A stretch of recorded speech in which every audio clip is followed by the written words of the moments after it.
ibu itu datang lagi dengan Innova baru. Saya sampai kaget, wah ada Innova baru, Matic loh, G-Class. Dia turun, Bu, gimana? Tapi tiba-tiba wajah ibu itu tidak ada sukacita. Oh kaget, Bu, mobilnya udah bagus, Bapak naik pangkat ya Bu ya? Ya Romo, doa kita dikabulkan. Ya, tapi sekarang Romo, suami saya tertarik dengan rekan kerjanya Romo. Saya katakan, itu bonus yang ibu harus terima.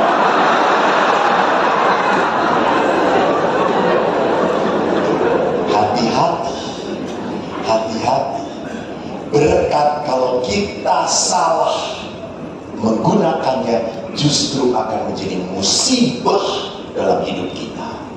Hati-hati. Dan yang kedua adalah apa? Kelemahan manusiawi. Kelemahan manusiawi itu apa? Kelekatan pada kebiasaan-kebiasaan yang tidak teratur. Minum, judi, merokok, itu adalah kelekatan. Ngomongin orang lain.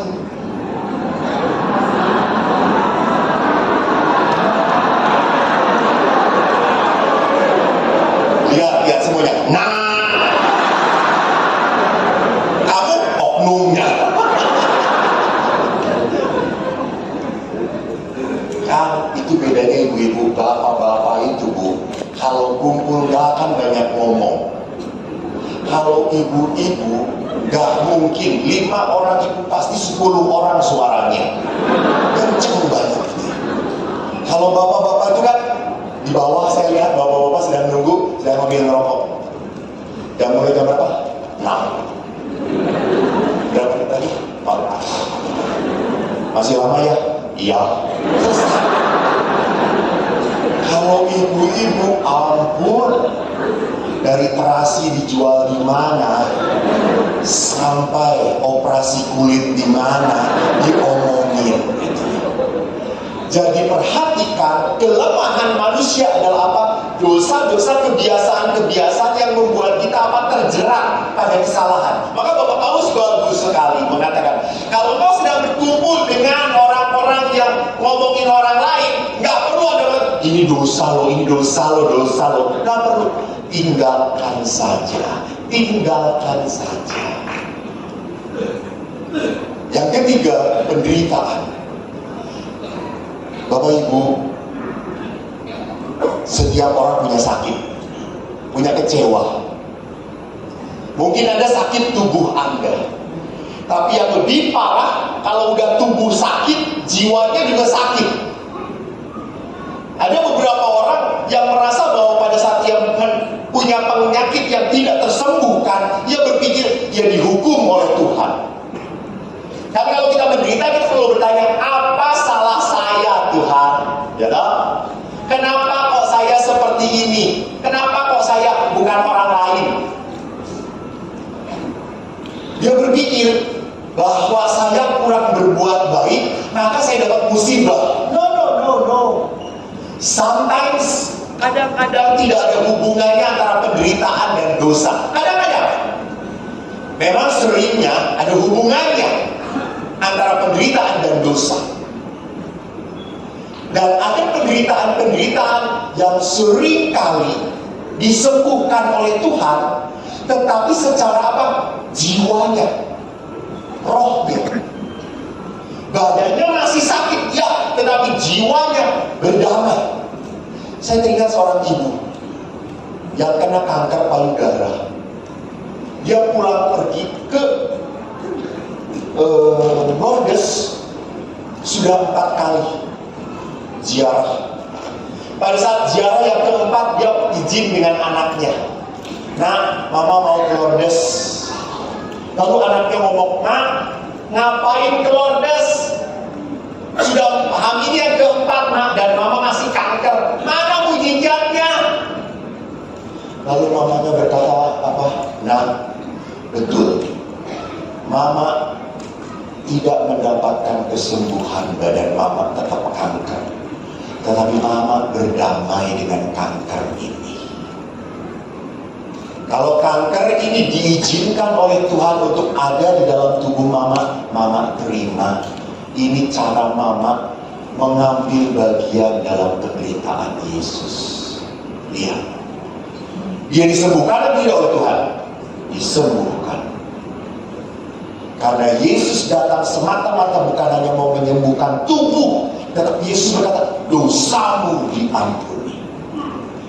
Bapak Ibu ingat ya, Yesus itu bukan hanya memikirkan keselamatan kita di dunia.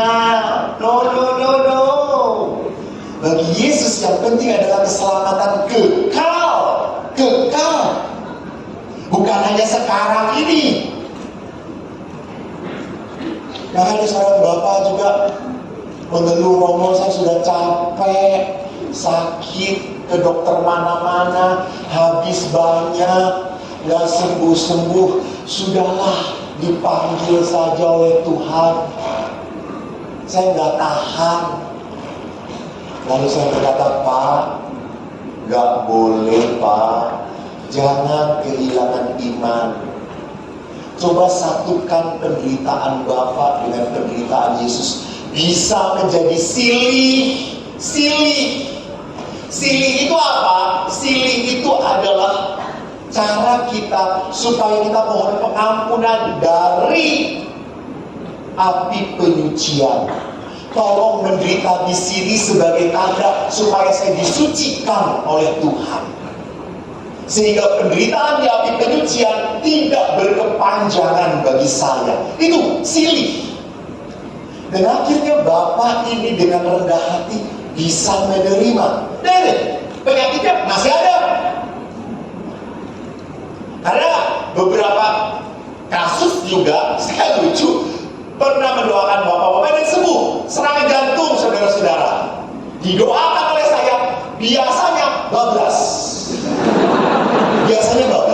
Dari 10 kasus itu 9 bablas. 1 bertahan. Bapak ini bertahan dan sembuh. Padahal dia serangan jantungnya parah banget. Sembuh, sehat lagi. Dia bisa senang-senang lagi. Setahun kemudian dia masuk rumah sakit dan serangan lagi. Kenapa? Karena dia minum dan rokok lagi. Dan si bapak itu ngomong, panggil Romo Eko, dia punya mujizat besar. Terus akhirnya saya, Pak, serangan lagi? Iya Romo. Pasti minum lagi dan pasti merokok lagi? Iya Romo. Aduh saya jatuh lagi Romo dalam kegagalan. Baik Pak, saya doakan semoga Bapak bablas sekarang. Bandel.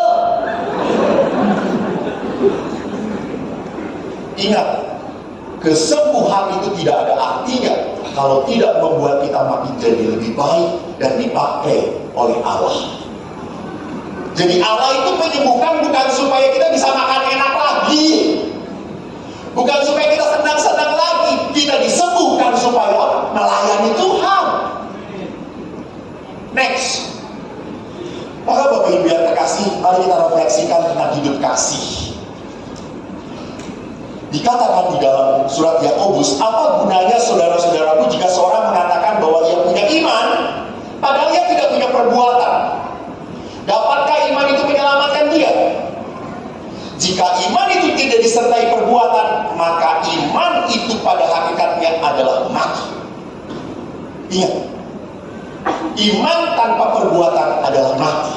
Dan Yesus setiap penyembuhan selalu berkata apa? Imanmu menyelamatkan engkau.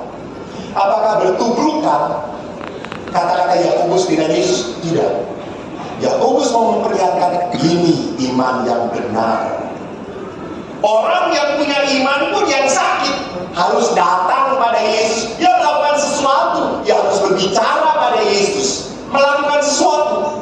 Jadi iman ini tidak pernah bisa, ya ini nungguin sampai Yesus datang. Pasti dia tahu. Dia datang deh.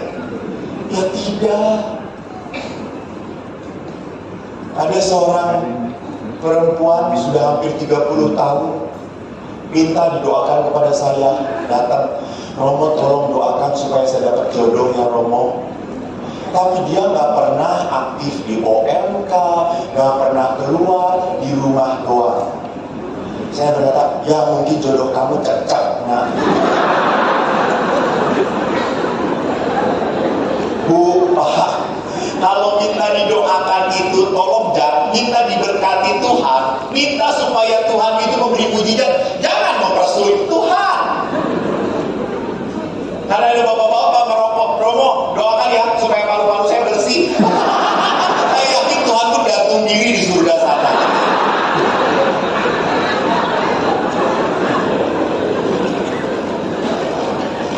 Jadi mari kita lihat di sini bahwa iman itu menuntut sebuah perbuatan. Perbuatan semacam apa? Mari kita lihat di dalam surat Rasul Yohanes yang pertama. Ini tentang apa? Allah adalah kasih. Dikatakan ini sangat favorit sekali. Barang siapa tidak mengasihi, ia tidak mengenal Allah, sebab Allah adalah kasih.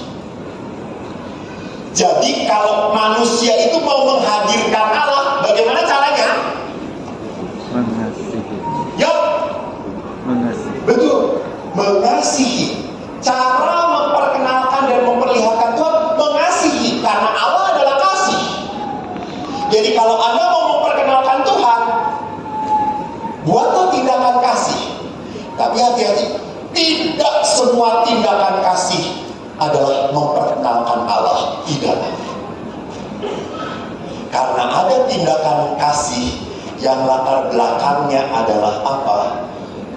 Untuk menguasai. Bisa jadi untuk menguasai. Saya pernah dikasih tas sama ibu-ibu. Romo, ini tas. Pakai ya Romo. Lalu ditempel. Karena saya sudah punya 2 tas. Tas ini saya kasihkan kepada karyawan. Ibu yang ngasih itu tahu. Dia datang kepada saya, marah langsung, melotot. Sudah saya mata besar, dia lebih besar lagi. Romo ini bagaimana? Dikasih tas selesai, malah diberikan kepada karyawan. Lalu saya, tas yang mana Bu? Itu Romo mahal, itu Romo. Oh maaf Bu, saya sudah punya tas. Maka itu saya lihat karyawan, dia kuliah lagi, dia nggak punya tas, saya berikan tas. Ya jangan kayak gitu Romo. Saya sakit hati, saya nggak akan ngasih lagi pada Romo. Oh ya sudah Bu, nggak apa-apa. Ibu itu sampai sekarang tidak pernah memberi apa-apa pada saya. Tapi saudara-saudara, banyak ibu-ibu yang lain memberikan kepada saya.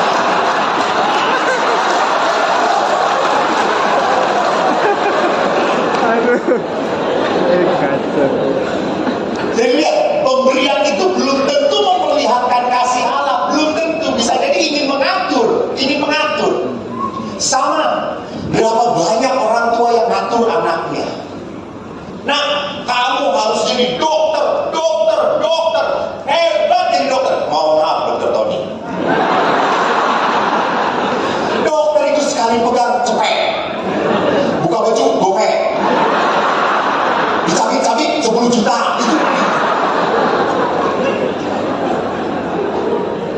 Maaf, Dokter Tony. Nanti saya diperiksa langsung disuntik mati, saudara-saudara.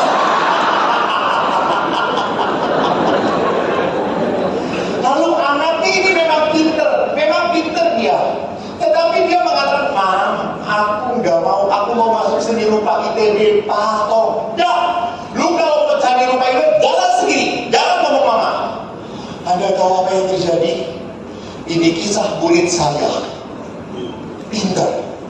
Dia betul masuk kedokteran Unpad dan berprestasi. Kagum bapaknya yang seorang dokter, kagum banget. Tapi anaknya langsung setelah dia wisuda dokter, dia kasihkan ijazahnya, Pak, Bapak nuntut saya di dokter, ini selesai ya Pak, selesai. Saya sekarang mau cari apa yang saya mau, apa yang saya impikan. Menyedihkan. Apakah orang tuanya mencintai? No, dia menguasai. That's not true love. Itu bukan cinta Yesus. Jadi tidak semua cinta menghadirkan Tuhan. Tidak. Cinta yang mengontrol, cinta yang curiga. Apakah setiap istri nelfon suaminya itu tanda cinta? Belum tentu. Pak, ada di mana? Dengan siapa? Kok ada suara wanita?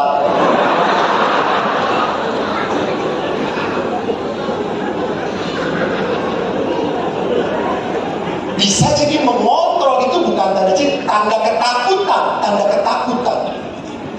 Maka mengasihi itu artinya apa? Kasih semacam apa yang kita bisa lakukan? Mari kita belajar dari Tuhan. Next, di ayat berikutnya, ayat 9 dikatakan, inilah kasih itu.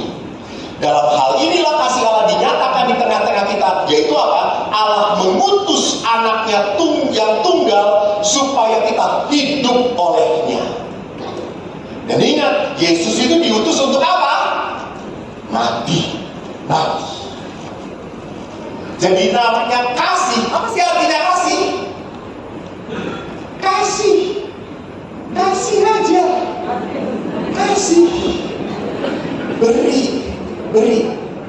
Lihat, ada sebuah lagu, kasih ibu kepada beta tak terhingga sepanjang masa, hanya memberi tak harap kembali, bagai sang surya menyinari.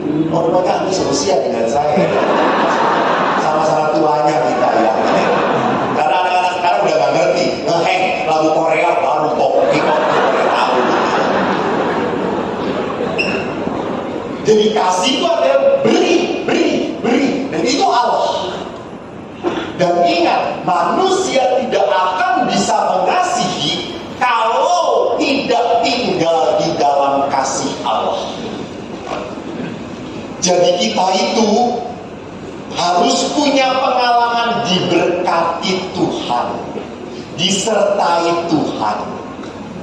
Kita harus punya pengalaman Tuhan sayang pada saya. Pengalaman saya menjadi imam, memang saya sejak kecil mau jadi romo. Dan waktu SD kan kita maju ke depan satu-satu. Teman saya ngomong, saya mau jadi polisi. Wah, semua tepuk tangan. Saya mau jadi pilot. Semua tepuk tangan. Saya maju. Saya mau jadi romo.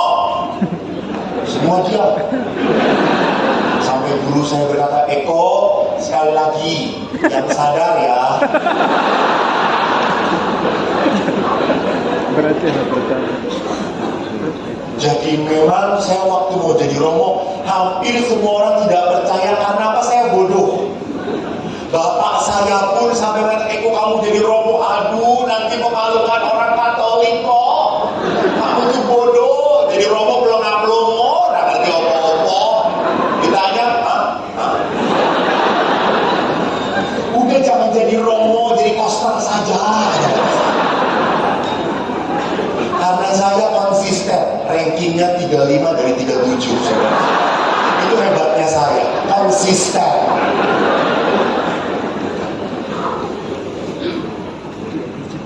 Dan Bapak Ibu yang terkasih, sewaktu ayah saya berkata, kamu udah nggak bisa jadi romo, bodoh.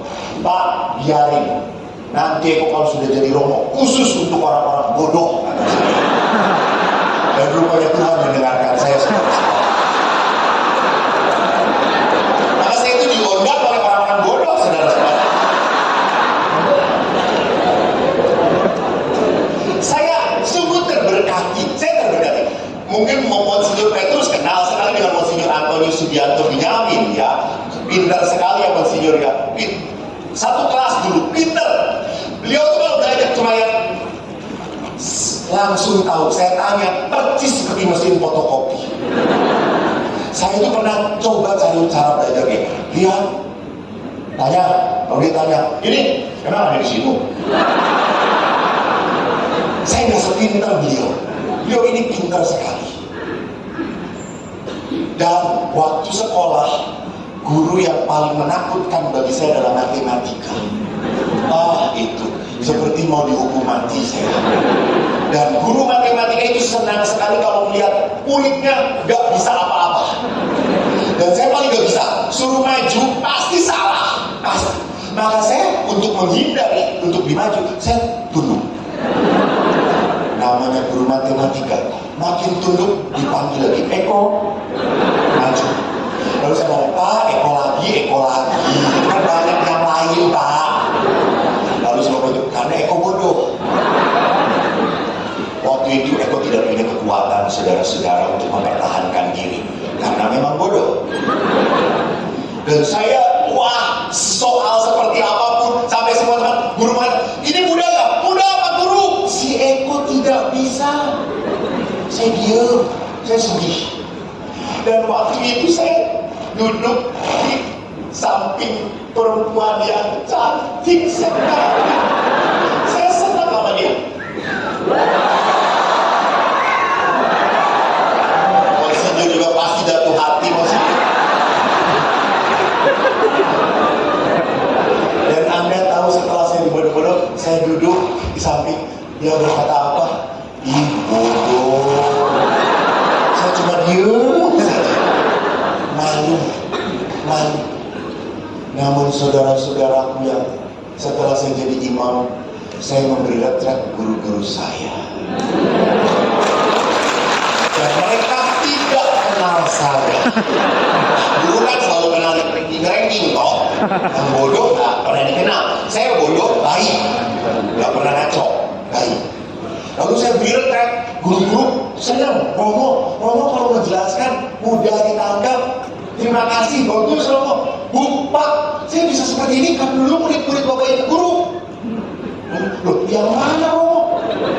Lalu saya cerita. Di tengah saya cerita guru matematika, oh yang bodoh itu yang lalu saya berkata, Pak, dulu bodoh, sekarang tidak. Dulu Bapak di atas, saya di bawah. Sekarang saya di atas, Bapak di bawah. Roda berputar ya Pak ya. Jadi apa yang saya mau katakan, bahwa toh saya bersyukur saya tidak masuk IPA. Uskup Bandung IPA. Tetapi toh tetap jadi Romo. Hanya beliau berkenan di mata Vatikan jadi uskup. Saya berkenan di mata Tuhan jadi YouTuber.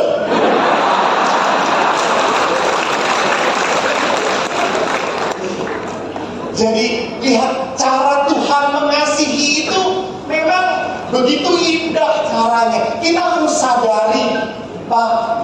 Maka tolong nanti suami istri malam ini coba, Bu, bangun jam 2. Lihat pasangan Anda sedang tidur, lucu sekali. Lucu.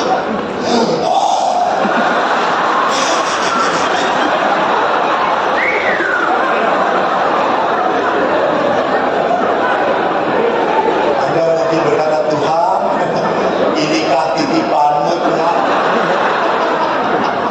Dulu saya tergila-gila sama kamu, sekarang kamu gilani.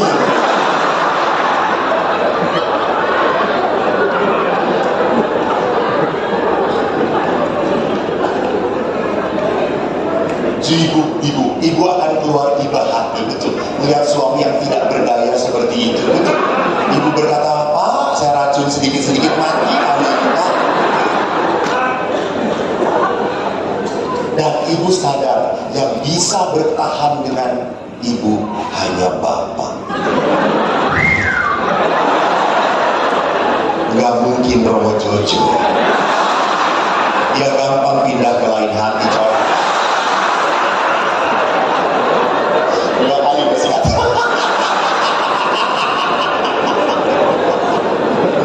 Sekarang sudah setia sekali, sudah ditobatkan oleh Monsinyur, setia sampai mati.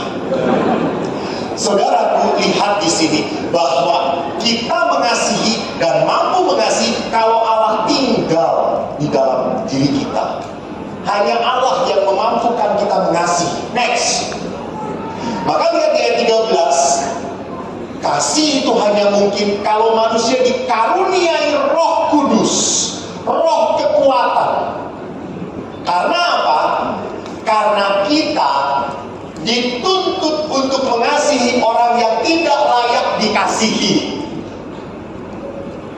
Saya harus mengampuni orang-orang yang begitu menyakitkan hati saya. Susah. Kalau mengasihi, orangnya enak, baik, tahu diri, tahu terima kasih, sesuai dengan keinginan saya, senang dong. Senang banget. Tapi kalau udah, ya Tuhanku Yesus, sudah dibaikin masih mengkhianati. Kita selalu marah, kecewa, dan tetap Tuhan lupa mengasihi. Saya sebagai pastor, coba saya putih, hati saya hitam kadang-kadang.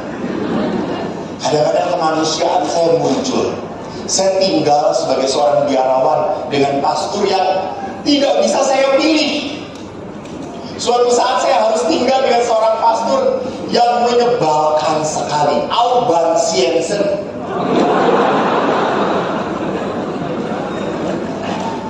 Kalau dikasih tugas selalu nolak, selalu nggak mau. Kita jengkel. Saya pernah, kenapa dia nggak mau? Saya selidiki, tahunya main badminton. Asem kata saya. Uang saku sama, dia makan gaji buta rupanya. Gak mau tugas, dia mau enak-enak doang. Saya jengkel banget. Dan Anda tahu, kalau orang yang menjengkelkan biasanya tenang-tenang saja. Dan yang repot adalah orang yang jengkelnya. Benar atau tidak? Gitu kan? Dan dia yang menjengkelkan tiap hari ketemu saya selalu, halo Eko. Saya nggak mau ngomong dengan kamu, nggak menyapa, nggak. Dia, halo Eko, gimana kabar? Saya diem aja. Dan dia tenang-tenang saja setiap hari, halo Eko. Makin membuat saya ingin membunuh dia.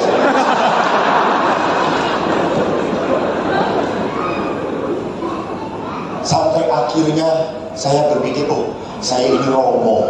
Saya selalu menasehati umat, kalau ada kesulitan berdoa. Maka saya berdoa, Tuhan ubah dia, ubah.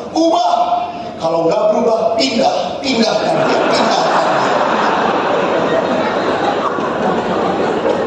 Doa saya jelas, nyata, konkret. Dan setiap malam itu kita doa malam berkeliling. Dan dia selalu berhadapan dengan saya.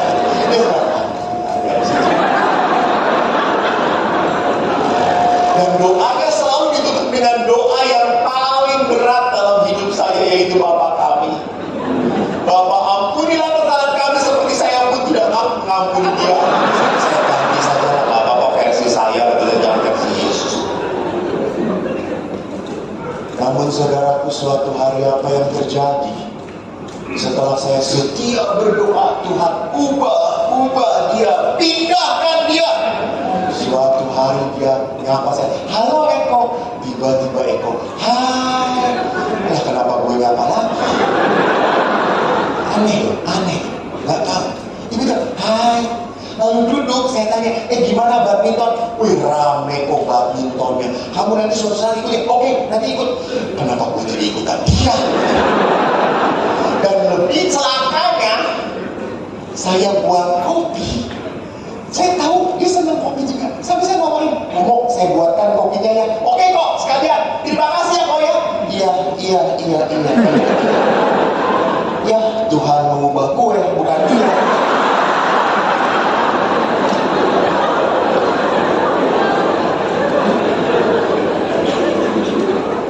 Mengerti maksud saya?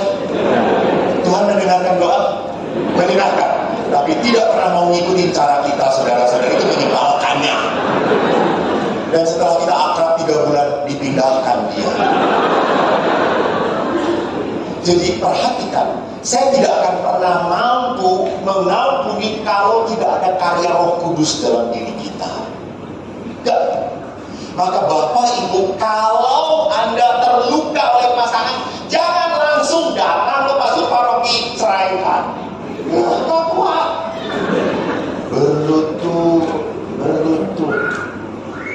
Saya ingat pesan ayah saya. Itu yang akan saya pesankan pada Anda. Karena saya bodoh, ayah itu selalu mengatakan, kok utak mungkin yang dengkul.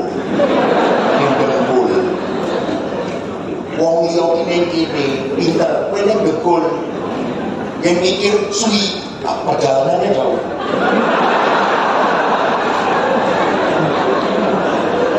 Tapi asli loh, Tuhan tidak pernah salah.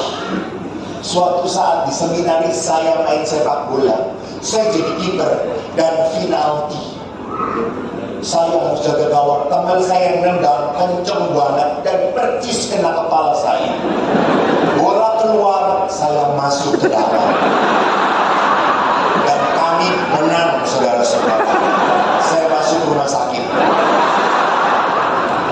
Dan hebatnya dokter periksa sampai berkata, kamu hebat ya, ditendang sekenceng itu kamu gak geger otak.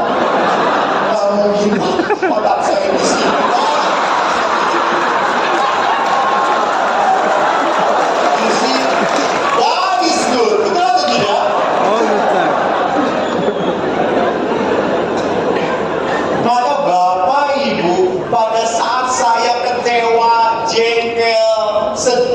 Saya pakai otak saya. Saya pakai lutut saya untuk apa? Saya berlutut. Saya berdoa pada Tuhan. Tuhan, Eko ndak mampu. Eko ndak bisa. Terlalu cantik untuk ditinggalkan.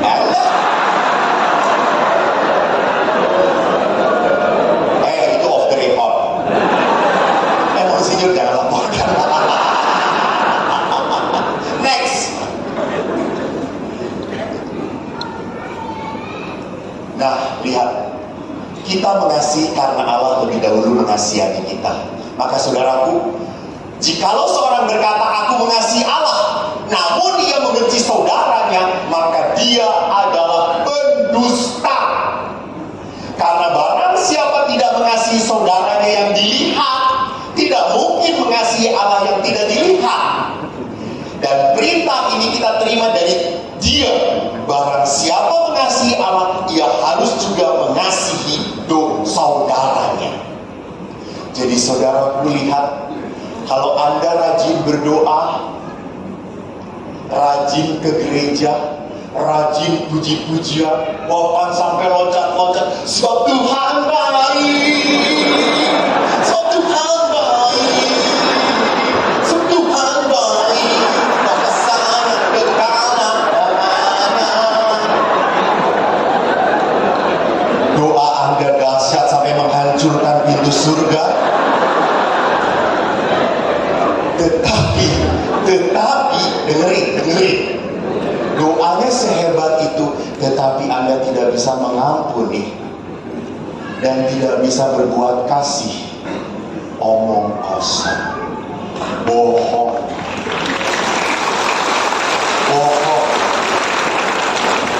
Memang Tuhan menyukai puji-pujian, that's right, tertulis dalam kitab suci. Tapi puji-pujian yang keluar tidak hanya dari mulut, dari hati dan tindakan. Maka saudara-saudariku, terima kasih banyak. Hari ini kita mengadakan sebuah kebangunan rohani. Misinya apa? Malam kasih untuk meratus.